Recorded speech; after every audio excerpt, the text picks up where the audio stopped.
Hello students, आज वाले lecture में हम पढ़ने वाले हैं बेटा ग्राफ बेस्ड क्वेश्चंस को कैसे सॉल्व करना है। ठीक है। एक्चुअल में इससे पहले जब हम फर्स्ट लॉ ऑफ थर्मोडायनेमिक्स वाला जब लेक्चर देख रहे थे, जब हमने इंटरनल एनर्जी वाला लेक्चर पढ़ा हुआ था, तब उसमें भी बहुत सारे ग्राफ वाले क्वेश्चंस हमने सॉल्व किए थे, जिसमें हीट, वर्क डन और इंटरनल एनर्जी चेंज जो है उनको निकालना सीखा था किसी भी ग्राफिकल क्वेश्चंस में कैसे निकालते हैं। ठीक है। आज के लेक्चर में कुछ और क्वेश्चन सॉल्व करेंगे। सेक्शन 1 में अभी तक के जो भी हमने थर्मोडायनेमिक्स के कंसेप्ट पढ़ रखे हैं, उनमें से बहुत सारी चीजों को निकालने के लिए उन्हीं से रिलेटेड जो ग्राफिकल क्वेश्चंस बनते हैं उनके बारे में आज सीखेंगे। ठीक है, तो स्टार्ट करते हैं। सबसे पहले हमारा जो पहला क्वेश्चन है ये प्रोसेस को आइडेंटिफाई करने के बारे में है। तो जब हमने टाइप ऑफ प्रोसेसेस पढ़ा था तो आइसोबारिक, आइसोकोरिक, आइसोथर्मल, इन सब के लिए अलग अलग तरीके के ग्राफ सीखे थे। ठीक है, तो आप इस वाले ग्राफ को देखकर ये बता सकते हो कि कौन सी प्रोसेस किसको रिप्रेजेंट कर रहा है यहाँ पर। ठीक है, जैसे अगर हम ए टू बी की बात करते हैं, जब हम ए से बी में जा रहे हैं तो आपको क्या दिखेगा? जब ए से बी में जा रहे हैं तो एक्चुअल में यहाँ क्या है बेटा? कौन सी चीज कांस्टेंट है? वॉल्यूम कांस्टेंट है। वॉल्यूम कांस्टेंट है मतलब ए टू बी कौन सी वाली प्रोसेस हो जाएगी? आइसोकोरिक प्रोसेस हो जाएगी। यही तो आइडेंटिफाई करना है हमें कि ए टू बी वाली प्रोसेस कौन सी है, तो ये क्या हो जाएगा? आइसोकोरिक। कांस्टेंट वॉल्यूम वाली है इसलिए। बी टू सी वाले को ध्यान से देखना बेटा, यहां कई बच्चे गड़बड़ कर सकते हैं, ये बी टू सी को ध्यान से देखना। बी टू सी अगर आप देखोगे तो ये क्या है? कोई कांस्टेंट इन दोनों एक्सिस में से कोई कांस्टेंट दिख रहा है क्या? नहीं। टेम्परेचर भी कांस्टेंट नहीं है, वॉल्यूम भी कांस्टेंट नहीं है। लेकिन अगर आप ध्यान से देखोगे तो आपको क्या दिखेगा? ये वाली जो लाइन है इसको आगे से बढ़ाने से ओरिजिन से पास होगा, मतलब ये कांस्टेंट प्रेशर वाली लाइन हो गई, क्योंकि इसमें वॉल्यूम और टेम्परेचर क्या है? डायरेक्टली प्रोपोर्शनल है। वॉल्यूम और टेम्परेचर इस वाली प्रोसेस में, वॉल्यूम ये बी टू सी वाली प्रोसेस में डायरेक्टली प्रोपोर्शनल है टेम्परेचर के। तो ये वाली चीज कब होती है बेटा? जब प्रोसेस कौन सा रहेगा? जब प्रोसेस रहेगा आइसोबारिक प्रोसेस। समझ में आ गया? वैसे ही अगर हम C2A पर जाते हैं, ठीक है ना, ये C2A वाली प्रोसेस के बारे में अगर बात करते हैं तो यहां पर क्या दिख रहा है? ये क्या कांस्टेंट है? टेम्परेचर कांस्टेंट है। टेम्परेचर कांस्टेंट है, इसका मतलब C2A वाली जो प्रोसेस है ये कौन सी वाली प्रोसेस हो जाएगी बेटा? ये प्रोसेस हो जाएगी आइसोथर्मल प्रोसेस। समझ में आ गया? ठीक है, तो ये प्रोसेस कौन सी हो गई? ए टू बी हो गई आइसोकोरिक, बी टू सी हो गया आइसोबारिक, सी टू ए हो गया आइसोथर्मल। मतलब करेक्ट ऑप्शन कौन सा हो जाएगा बेटा? हमारा फर्स्ट वाला ऑप्शन हो जाएगा। ठीक है, अब इसके बाद चलते हैं हम कौन से? सेकंड वाले क्वेश्चन पर। ये सेकंड वाले क्वेश्चन में क्या है? एक ग्राफ को दूसरे ग्राफ में कैसे कन्वर्ट करना है ये हम सीखने वाले हैं। यहां ध्यान देना। A cyclic process ABCD shown in PV diagram for an ideal gas, which of the diagram represent the same process? तो यहाँ अगर आप ध्यान से देखोगे तो यहाँ पर एक कुछ वैल्यूज दे रखी है प्रेशर वॉल्यूम का ग्राफ देकर। ये 0.5 है बेटा, ठीक है, ये 0.5 है। ठीक है, और इस ग्राफ को हमें कन्वर्ट करना है किसमें? वॉल्यूम टेम्परेचर वाले ग्राफ में कन्वर्ट करना है। ठीक है, ये इसका जो एक्स एक्सिस है ये कौन सा है? वॉल्यूम वाला है। समझ में आ गया बेटा? तो वॉल्यूम टेम्परेचर ग्राफ में कन्वर्ट करने पर ये कैसे बनेगा ये ध्यान देना है। ठीक है, तो इसको कन्वर्ट करने के लिए फिर से हमें प्रोसेस को आइडेंटिफाई करना जरूरी है। प्रोसेस को आइडेंटिफाई कैसे करेंगे? सबसे पहले ए टू बी वाली प्रोसेस को ध्यान से देखना। ए टू बी अगर प्रोसेस को अगर आप ध्यान से देखोगे तो यहां क्या दिखेगा? वॉल्यूम कांस्टेंट है। समझ में आ रहा है? वॉल्यूम कांस्टेंट है। प्रेशर क्या हो रहा है? बढ़ रहा है। प्रेशर बढ़ रहा है तो टेम्परेचर भी बढ़ेगा। तो सबसे पहले ए बी वाली प्रोसेस देख लेते हैं कि सारे ग्राफ में ए बी वाली प्रोसेस कौन कौन से ग्राफ में करेक्ट है। ठीक है, इससे हमारे जो इनकरेक्ट ग्राफ होंगे वो धीरे धीरे एलिमिनेट होते जाएंगे। हर एक प्रोसेस को ध्यान से देखेंगे। ए टू बी देखना, यहां से ए टू बी क्या दिख रहा है? ये कांस्टेंट वॉल्यूम वाली प्रोसेस है। ठीक है, ए टू बी ये भी कांस्टेंट वॉल्यूम वाली प्रोसेस है। ए टू बी ये भी कांस्टेंट वॉल्यूम वाली प्रोसेस है। ए टू बी ये कांस्टेंट वॉल्यूम वाली प्रोसेस नहीं है। यहाँ दिख रहा है ये स्ट्रेट लाइन नहीं है। ठीक है ना, कांस्टेंट वॉल्यूम नहीं है ए टू बी, मतलब ये फोर्थ वाला जो ग्राफ है ये तो इनकरेक्ट हो गया। समझ में आ गया? दूसरी चीज, ए से जब हम बी में जा रहे हैं तो आपको क्या दिख रहा होगा? प्रेशर बढ़ रहा है। प्रेशर बढ़ रहा है तो टेम्परेचर भी तो बढ़ेगा, क्योंकि वॉल्यूम क्या है? कांस्टेंट है। ठीक है ना, तो जब यहां प्रेशर बढ़ रहा है तो टेम्परेचर बढ़ता हुआ कौन सा वाला केस दिख रहा है? जब हम ए से बी में जा रहे हैं तो टेम्परेचर बढ़ रहा है। ए से बी में जा रहे हैं टेम्परेचर बढ़ रहा है। ए से बी में जा रहे हैं टेम्परेचर बढ़ रहा है। समझ में आ गया? ये तीनों जगह यही दिखाई दे रहा है। तो ए टू बी वाली प्रोसेस हमने देख ली। 4 तो करेक्ट नहीं है, इतना समझ में आ गया। अब नेक्स्ट वाली प्रोसेस ध्यान से देखना बेटा। नेक्स्ट वाली प्रोसेस देखेंगे हम कौन सा, बी टू सी। अगर बी टू सी वाली प्रोसेस को अगर आप ध्यान से देखोगे तो ये क्या दिख रहा है, इस तरीके से कर्व्ड लाइन दिख रहा है। कर्व्ड लाइन हमने बोला था दो तरीके की प्रोसेस में आ सकता है, आइसोथर्मल में भी आ सकता है, एडियाबेटिक में भी आ सकता है। कैसे पता करेंगे? P1V1 P2V2 ये दोनों एक दूसरे के बराबर हैं क्या, ये पता कर लेते हैं। अगर P1V1 इक्वल टू P2V2 आया मतलब ये आइसोथर्मल प्रोसेस हो गया, नहीं होगा तो एडियाबेटिक जैसा प्रोसेस होगा फिर। ठीक है, तो यहाँ पर देखते हैं ये इसका जो कोऑर्डिनेट है ये कितना है, ये एक्स एक्सिस में है 1, वॉल्यूम वाला 1 है, और वाई एक्सिस वाला प्रेशर वाला 2 है। जबकि इस वाले में वॉल्यूम वाला जो है वो क्या है, 2 है, और प्रेशर वाला कितना है बेटा, 1 है। ठीक है ना? तो अगर आप देखोगे तो P1V1 और P2V2, ठीक है, ये दोनों का मल्टीप्लीकेशन दोनों जगह पर क्या हो जाएगा, सेम आ जाएगा। ठीक है ना? तो P1V1 और इक्वल टू क्या है, P2V2 है। कौन सी वाली प्रोसेस के लिए, BC प्रोसेस के लिए। इसका मतलब BC कौन सी प्रोसेस हो जाएगी बेटा, आइसोथर्मल। ठीक है ना? मतलब ये हो जाएगा आइसोथर्मल। कहने का मतलब बी टू सी जाने पर क्या होना चाहिए, टेम्परेचर सेम होना चाहिए। अब ये देखते हैं कि टेम्परेचर सेम कौन से वाले ग्राफ में है, बी टू सी जाने पर। बी टू सी जाने पर ये टेम्परेचर सेम आ रहा है क्या, नहीं, ये तो गलत हो गया। ठीक है, अब यहां देखना, बी टू सी जाने पर ये टेम्परेचर सेम है, कांस्टेंट टेम्परेचर वाला ग्राफ है। वहीं पर यहां पर बी टू सी जाने पर ये भी कांस्टेंट टेम्परेचर वाला ग्राफ है। मतलब दो तो एलिमिनेट हो गए। आगे तो एक और चीज देखना बेटा, जब हम बी से सी में गए हैं तो आपको दिख रहा है वॉल्यूम बढ़ रहा है, एक्सपेंशन वाली प्रोसेस है। यहां पर जब बी से सी में जा रहे हैं तो यहाँ क्या दिख रहा है, वॉल्यूम कम हो रहा है। जबकि यहाँ बी से सी में जा रहे हैं तो वॉल्यूम बढ़ रहा है। तो एक्चुअल में 3 इनकरेक्ट पहले ही निकल कर आ गए। आगे वाली प्रोसेस हमें देखने की जरूरत नहीं पड़ी, हमारे पास करेक्ट आंसर आ गया कौन सा, थर्ड वाला। आगे वाली प्रोसेस को वेरीफाई भी कर सकते हो आप, देखना कैसे। सी टू डी पर जब गए हैं, यहां ध्यान देना, जब सी टू डी पर गए हैं तो सी से डी पर जाने पर आपको क्या दिख रहा है, फिर से कांस्टेंट वॉल्यूम वाली प्रोसेस है, लेकिन प्रेशर कम हो रहा है। प्रेशर कम हो रहा है तो टेम्परेचर भी कम होगा। तो देखना बेटा, सी टू डी जाने पर, सी टू डी जाने पर आपको क्या दिख रहा है, कांस्टेंट वॉल्यूम वाली प्रोसेस फिर से आ गई, और टेम्परेचर कम हो रहा है, क्योंकि उसमें प्रेशर कम हो रहा है तो कांस्टेंट वॉल्यूम पर टेम्परेचर भी प्रेशर भी क्या होगा, प्रेशर कम हो रहा है तो टेम्परेचर भी कम होगा। ठीक है, इसके बाद सबसे लास्ट वाली प्रोसेस को देखते हैं। सबसे लास्ट वाली प्रोसेस कौन सी हो जाएगी, डी टू ए। अगर आप डी टू ए वाली प्रोसेस को देखोगे, इसको कोई और कलर से देखते हैं बेटा, इससे देख लेते हैं। ठीक है, डी टू ए वाली प्रोसेस को देखोगे तो यहाँ क्या दिख रहा है, ये फिर से आइसोथर्मल वाला प्रोसेस रहा होगा। P1V1 इक्वल टू P2V2 दिख रहा है, 1:1 दिख रहा है ना, ये 1:1, और ये 0.5:2। P1V1 इक्वल टू P2V2 है, ये फिर से आइसोथर्मल है, मतलब टेम्परेचर सेम होना चाहिए। ठीक है, तो जो डी टू ए वाली जो प्रोसेस है, डी टू ए, ये क्या हो गया, आइसोथर्मल प्रोसेस। ग्राफ समझ में आया बेटा? वैसे तो 2 प्रोसेस के बाद ही हमारा करेक्ट ग्राफ निकल कर आ गया था। ठीक है, नेक्स्ट वाले क्वेश्चन पर चलते हैं। नेक्स्ट वाला क्वेश्चन भी क्या है, कन्वर्जन वाला क्वेश्चन ही है बेटा। ध्यान से देखना क्या बोल रहा है, a cyclic process ABCD is shown in PV diagram for an ideal gas, which of the diagram represent the same process. मतलब ये PV डायग्राम दे रखा है, और अगर आप यहां ध्यान से देखोगे तो प्रेशर टेम्परेचर वाला डायग्राम में कन्वर्ट किया है। पहले सबसे पहले देखते हैं किसको, A टू B वाली प्रोसेस को देखते हैं। ठीक है, यहाँ दूसरा कलर ले लेते हैं बेटा। अगर आप ए से बी वाली प्रोसेस को ध्यान से देखोगे तो ए से बी में क्या दिख रहा है, कांस्टेंट प्रेशर दिख रहा है और वॉल्यूम बढ़ रहा है। ए से बी में प्रेशर कांस्टेंट है, ए से बी में, ठीक है, प्रेशर कांस्टेंट है, ए से बी में प्रेशर कांस्टेंट है, ए से बी में प्रेशर कांस्टेंट नहीं है, मतलब ये तो ग्राफ गलत हो गया, थर्ड वाला। दूसरी चीज आपको क्या देखना है, जब ए से बी गए तो वॉल्यूम बढ़ रहा है, ठीक है ना, और ये कांस्टेंट वाली प्रोसेस में क्या दिख रहा है, ये प्रेशर कांस्टेंट है ए से बी में। तो यहां पर क्या होगा, अगर वॉल्यूम बढ़ रहा है तो ऐसे केस में टेम्परेचर भी बढ़ना चाहिए, volume directly proportional to temperature होना चाहिए। ए टू बी वाली प्रोसेस में आपको क्या दिख रहा है, ए से बी जाने पर इधर क्योंकि वॉल्यूम बढ़ रहा है तो टेम्परेचर भी बढ़ना चाहिए, ए से बी जाने पर टेम्परेचर बढ़ रहा है, ए से बी जाने पर टेम्परेचर, वैसे तो इसमें बी से ए में जा रहे हैं तो पहले तो ये ग्राफ ही गलत हो गया। ठीक है, डायरेक्शन हम क्या जा रहे हैं, आपको दिख रहा होगा इस ग्राफ में डायरेक्शन क्या है, ए टू बी की तरफ है या बी से ई की तरफ है, ये वैसे ही गलत हो गया। ये वाला ग्राफ तो वैसे ही गलत है। ए टू बी जाने पर यहाँ पर फिर से क्या दिख रहा है कि टेम्परेचर बढ़ रहा है। ठीक है, मतलब 2 ग्राफ तो अभी सही निकल कर आने ए टू बी के लिए। बी टू सी, इसको आइसोथर्मल प्रोसेस अगर लेकर चलते हैं ठीक है।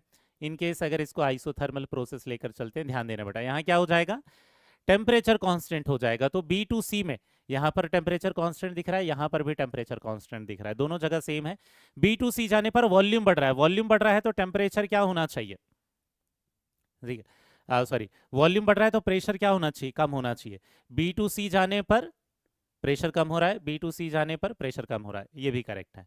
अब C2D पर जाते हैं बेटा। C2D पर अगर आप जा रहे हो इस प्रोसेस में, तो यहाँ क्या दिख रहा है, वॉल्यूम कांस्टेंट है, कांस्टेंट वॉल्यूम प्रोसेस है C2D। C2D यहाँ दिख रहा है, pressure directly proportional to temperature, मतलब ये कांस्टेंट वॉल्यूम है। C2D ये कांस्टेंट प्रेशर वाली प्रोसेस हो गई, ये भी गलत है, मतलब एक ही ऑप्शन करेक्ट हो गया हमारा जो हो सकता है पॉसिबल। सही आंसर वो हो गया कौन सा, ऑप्शन 1। ठीक है, सबसे लास्ट देख लेते हैं D2A क्या दिख रहा है उसमें, फिर से इसको आइसोथर्मल जैसा ले सकते हैं, तो D2A या आइसोथर्मल वाला प्रोसेस निकल कर आ गया। समझ में आया बेटा, इसके अलावा तो कोई और करेक्ट हो ही नहीं सकता था। ठीक, अब देखना नेक्स्ट वाले क्वेश्चन पर आते हैं। ये दो क्वेश्चन देख लिए बेटा, जिसमें एक ग्राफ को, पीवी ग्राफ को हमने volume versus temperature, pressure versus temperature, दो अलग अलग क्वेश्चन में दो अलग अलग ग्राफ में कन्वर्जन सीख लिया। ठीक है, यहीं पर अब ये वाला जो क्वेश्चन है ये हमने बहुत ज्यादा सॉल्व कर रखा है। ये हमने वर्क डन के समय, जब हमने वर्क डन वाला पोर्शन पढ़ा था, वर्क डन वाला जब हमने लेक्चर देखा था, तो उसमें ये देखा था कि ग्राफ में से आप वर्क डन कैलकुलेट कर सकते हो। ठीक है ना, तो क्वेश्चन क्या बोल रहा है, find which type of process A B B C C D and D A are and calculate work done. ठीक है, तो सबसे पहले ए टू बी की बात करते हैं बेटा। अगर आप ए टू बी को देखोगे तो यहाँ क्या दिख रहा है, कांस्टेंट वॉल्यूम वाली प्रोसेस है, मतलब ये क्या हो जाएगा, आइसोकोरिक प्रोसेस है। ठीक है ना, इसके अलावा B2C वाली प्रोसेस को अगर आप ध्यान से देखोगे तो B2C वाली प्रोसेस में क्या दिख रहा है, कांस्टेंट प्रेशर दिखाई दे रहा है, मतलब ये प्रोसेस कौन सी हो जाएगी, आइसोबारिक वाली प्रोसेस हो जाएगी। और वॉल्यूम क्या हो रहा है, बढ़ रहा है, वॉल्यूम बढ़ रहा है, इसका मतलब हम इसे क्या बोल देंगे, ये एक्सपेंशन वाली प्रोसेस हो जाएगी। तो ये क्या हो जाएगा, आइसोबारिक एक्सपेंशन। ठीक है ना, इसके बाद ध्यान देना, जब हम C2D पर जा रहे हैं, C2D पर जा रहे हैं, तो यहाँ फिर से क्या हो जाएगा, यहाँ दिख रहा है कि वॉल्यूम कांस्टेंट है, वॉल्यूम कांस्टेंट है, तो ये वाली प्रोसेस फिर से कौन सी हो गई, आइसोकोरिक वाली प्रोसेस हो गई। ठीक है, वैसे ही जब D से वापस से A में जा रहे हैं तो ये कौन सी हो गई, कांस्टेंट प्रेशर दिखाई दे रहा है, तो ये आइसोबारिक हो गया। लेकिन आपको ध्यान से दिख रहा होगा कि वॉल्यूम कम हो रहा है, इस तरफ हम जब जा रहे हैं तो वॉल्यूम कम हो रहा है, मतलब ये प्रोसेस कौन सी हो जाएगी बेटा, कंप्रेशन की, आइसोबारिक कंप्रेशन की प्रोसेस हो जाएगी। समझ में आ गया, तो ये चार तरीके के प्रोसेस तो हमने आइडेंटिफाई कर लिए। वर्क डन कैसे निकालेंगे, आपको पता होगा, हमने ये सीख रखा था कि एरिया अंडर पीवी ग्राफ, यही तो वर्क डन होता है। तो वर्क डन निकालने के लिए हम क्या करेंगे, इसका एरिया निकाल लेंगे। ठीक है ना, जब एरिया निकालेंगे तो साइड मल्टीप्लाई कर देंगे, रेक्टेंगल है इस वाला, ये वाला साइड क्या दिख रहा है, 10 - 5, ये तो 5 आ गया है, ये वाला जो डिफरेंस है। ठीक है, वैसे ये वॉल्यूम वाला अगर आप ध्यान से देखोगे तो V2 - V1 ये कितना आ रहा है, 50 का, तो 50 × 5 कर देंगे, तो 5 × 50 कर देंगे तो एक्चुअल में कितना आ जाएगा, 250 ATM लीटर निकल कर आ जाएगा बेटा। ठीक है, ये तो टोटल वर्क डन हो गया। बट दूसरी चीज, साइन किसके हिसाब से देखेंगे कि वर्क डन का साइन माइनस होगा या प्लस होगा, ये इस क्लॉकवाइज एंटी क्लॉकवाइज से देखेंगे। अगर आप ध्यान से देखोगे तो ये डायरेक्शन क्या है, एंटी क्लॉकवाइज है, एंटी क्लॉकवाइज है, इसलिए साइन क्या रखेंगे, हम प्लस रखेंगे। समझ में आ गया, अगर जूल में कन्वर्ट करना होता तो हम इसे किससे मल्टीप्लाई कर देते हैं, अप्रॉक्स 100 से या एग्जैक्टली 101.3 से। क्लियर हुआ बेटा, तो ये हो गया वर्क डन के क्वेश्चन। तो ऐसे क्वेश्चन तो हमने और कर रखे थे, मैंने सिर्फ एक एग्जांपल लिया है। ठीक है, क्योंकि ये क्वेश्चन हम पहले भी सीख चुके हैं, वर्क डन वाले पोर्शन में कैसे कैलकुलेट करते हैं। ठीक है बेटा, इस तरीके के क्वेश्चन। नेक्स्ट देखते हैं, ये एग्जैक्ट क्वेश्चन हमने सॉल्व किया था कहाँ पर, जब हमने फर्स्ट लॉ ऑफ थर्मोडायनेमिक्स पढ़ा था, तो उसका भी एक एग्जाम्पल हम यहाँ पर ले रहे हैं बेटा। क्वेश्चन देखना क्या बोल रहा है, when a system is taken from state A to state B along path ACB, मतलब कौन से वाले पाथ में जा रहे हैं बेटा, ये ACB, ठीक है ना, इस वाले पाथ में जा रहे हैं।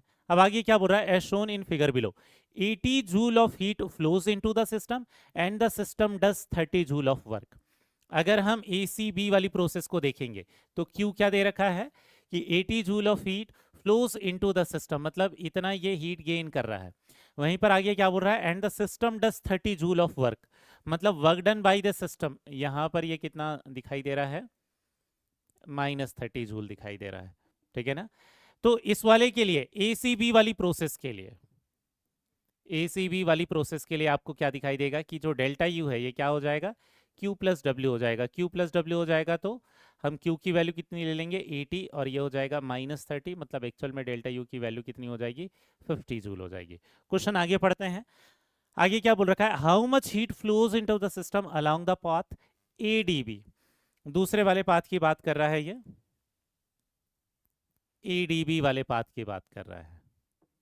ADB वाले पाथ में जब जा रहे हैं तो आपको क्या दिख रहा होगा, ADB वाले पाथ में और ACB वाले पाथ में इनिशियल और फाइनल पॉइंट क्या है, सेम।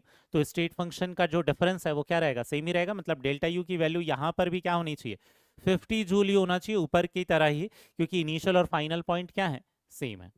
ठीक है, अब आगे क्या बोल रहा है, how much heat flows into the system along the path EDB if the work done by the system. यहां पर क्या दे रखा है, work done by the system कितना दे रखा है 10 जूल, तो साइन कौन सा लिखेंगे, माइनस लिखेंगे। तो यहाँ हीट निकालना है, delta U is equal to क्या हो जाएगा, Q प्लस डब्ल्यू हो जाएगा। मतलब एक्चुअल में 50 इज इक्वल टू क्या हो जाएगा, Q निकालना है, वर्क डन हो जाएगा -10। तो यहाँ पर एक्चुअल में Q की वैल्यू कितनी हो जाएगी, Q की वैल्यू हो जाएगी 60 जूल। समझ में आया बेटा, ठीक है। तो एक्चुअल में करेक्ट आंसर जो हो जाएगा वो कौन सा हो जाएगा, ये 60 जूल निकल कर आ जाएगा। क्लियर हुआ क्या, ठीक। तो इस तरीके के और क्वेश्चंस हमने कर रखे हैं फर्स्ट लॉ ऑफ थर्मोडायनेमिक्स वाले लेक्चर में, ठीक है। अगर किसी ने वाला लेक्चर नहीं देखा है बेटा तो ऐसे और भी क्वेश्चन ले रखे हैं हमने, उसको एक बार जरूर देख लेना, ग्राफिकल क्वेश्चंस, ठीक है। इसके बाद नेक्स्ट टाइप के क्वेश्चंस पर चलते हैं। यहां देखना, ये प्रॉपर्टी पर बेस्ड क्वेश्चन है। The combination of plots which does not represent isothermal expansion.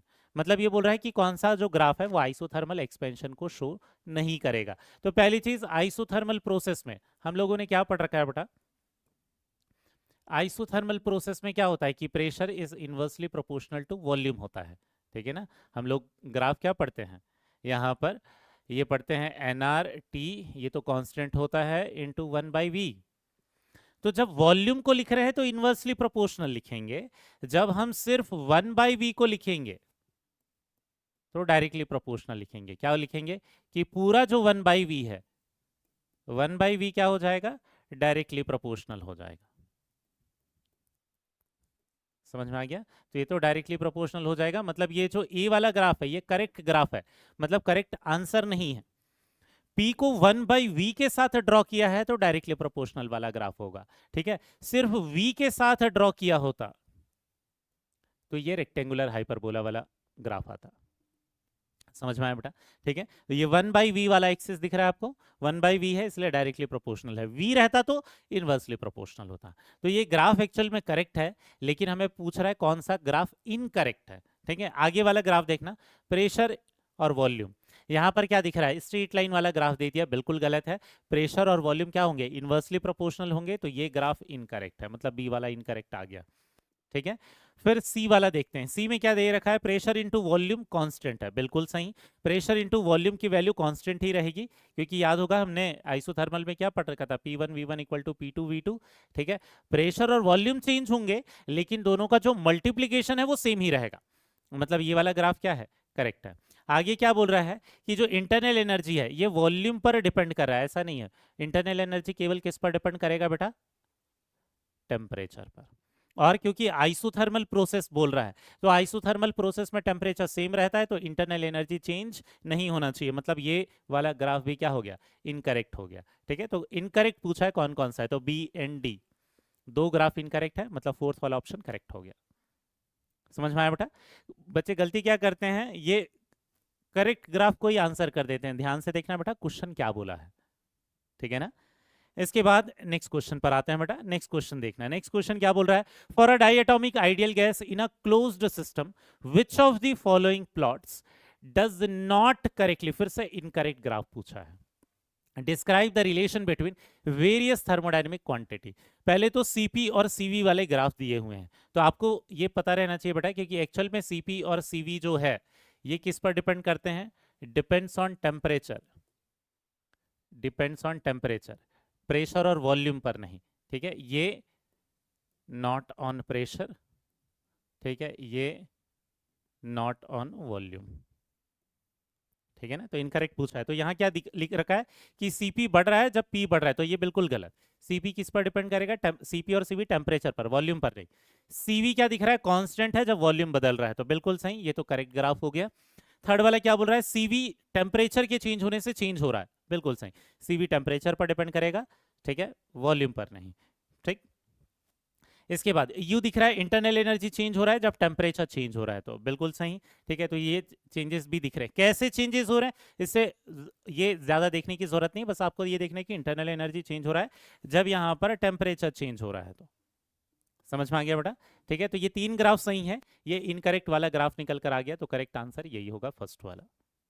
ठीक है, इसके बाद नेक्स्ट वाले ग्राफ पर आते हैं। नेक्स्ट क्वेश्चन क्या बोल रहा है, graph for one mole gas is given below.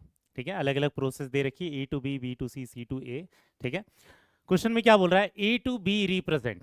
ठीक है, अगर आप ध्यान से देखोगे तो ये ए से जब बी में जा रहे हैं तो आपको क्या दिख रहा है, क्या कांस्टेंट है, वॉल्यूम कांस्टेंट है। वॉल्यूम कांस्टेंट है, इसका मतलब प्रोसेस कौन सी हो जाएगी बेटा, आइसोकोरिक प्रोसेस हो जाएगी। ठीक है, ये तो आइसोकोरिक प्रोसेस हो जाएगी ए टू बी। आगे वाली कोई और प्रोसेस पूछा होता तो वो भी आप निकाल सकते हो। कैसे, अगर आप ध्यान से देखोगे तो ये बी टू सी वाली जो प्रोसेस है उसमें क्या दिख रहा होगा, volume directly proportional to temperature. कैसे, जब वॉल्यूम डबल हुआ तो टेम्परेचर भी डबल हुआ। कहने का मतलब volume directly proportional to temperature, तो ये वाला जो प्रोसेस है बी टू सी, ये कौन सा हो जाएगा, आइसोबारिक। ठीक है, जबकि यहीं पर ए टू बी वाला क्या हो जाएगा बेटा, ये हो जाएगा आइसोकोरिक। ठीक है, यहीं पर सी टू ए वाली प्रोसेस अगर देखोगे तो यहाँ टेम्परेचर क्या है, सेम है, टेम्परेचर सेम है, तो ये वाली प्रोसेस क्या हो जाएगी, आइसोथर्मल हो जाएगी। समझ में आया। इसके अलावा कोई और भी प्रोसेस भी आपको क्वेश्चन में पूछ सकता था। नेक्स्ट क्वेश्चन देखते हैं क्या बोल रहा है, the pressure at C is, इस वाले पॉइंट का प्रेशर पूछ रहा है, इस वाले पॉइंट का प्रेशर पूछ रहा है, तो हम क्या करेंगे, आइडियल गैस इक्वेशन लगा देंगे, PV is equal to nRT लगा देंगे, तो उस पॉइंट में जो भी डाटा पता है उसको पुटअप करके हम क्या निकाल लेंगे, प्रेशर। प्रेशर तो हमें निकालना है, वॉल्यूम कितना दे रखा है उसमें, 10 लीटर दे रखा है, ये 10 हो गया। नंबर ऑफ मोल देखते हैं, नंबर ऑफ मोल क्वेश्चन में कितना दे रखा है, 1 दे रखा है। आर की वैल्यू किस में ले लेंगे बेटा, लीटर में ले लेंगे, क्योंकि ये सॉरी आर की वैल्यू लीटर एटीएम वाली यूनिट में ले लेंगे, ये हो जाएगा 1/12।